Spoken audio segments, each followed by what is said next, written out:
Hej og velkommen til ututorial.dk. I dag har jeg tænkt mig at vise jer, hvordan I laver jeres helt egen YouTube-baggrund med Photoscape.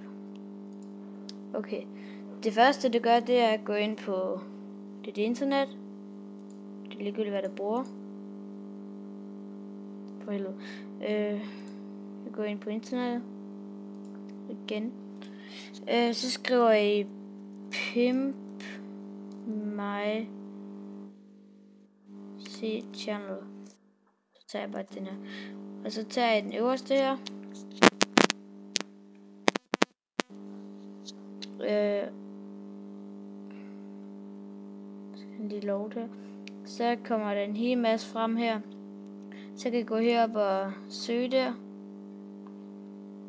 Og her er der også kommet. Her er der også nogle.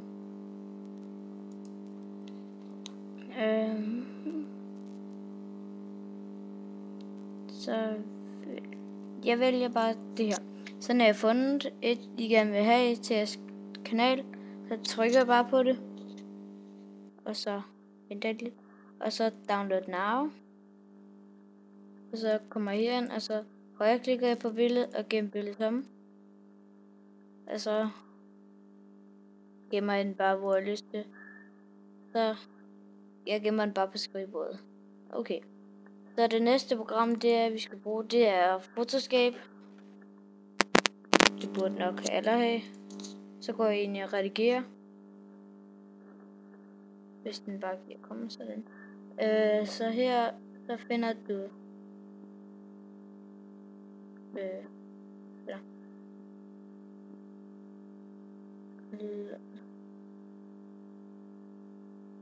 Lol, hvad sker der? Okay.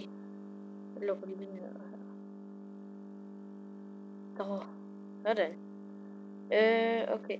Så går jeg ind i der, hvor jeg gemte det, og så kommer den sådan her.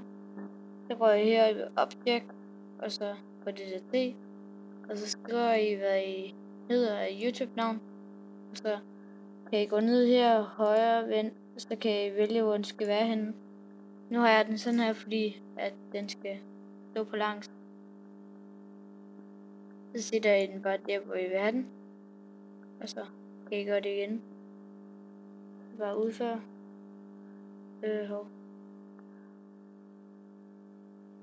Den er lige om.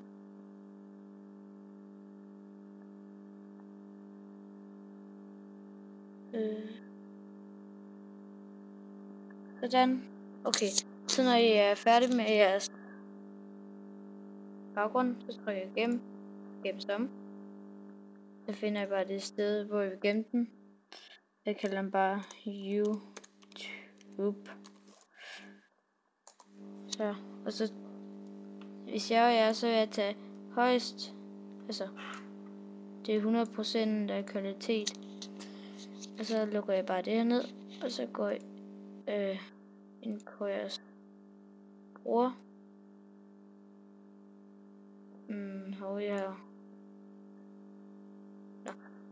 Så går jeg bare herind, og så går jeg ind på jeres bruger, så min kanal, og så redigerer kanal, og så sætter jeg den bare lige som jeg plejer at gøre. Det var det, jeg havde for den her video. Husk at subscribe og skrive en god kommentar. Hej hej.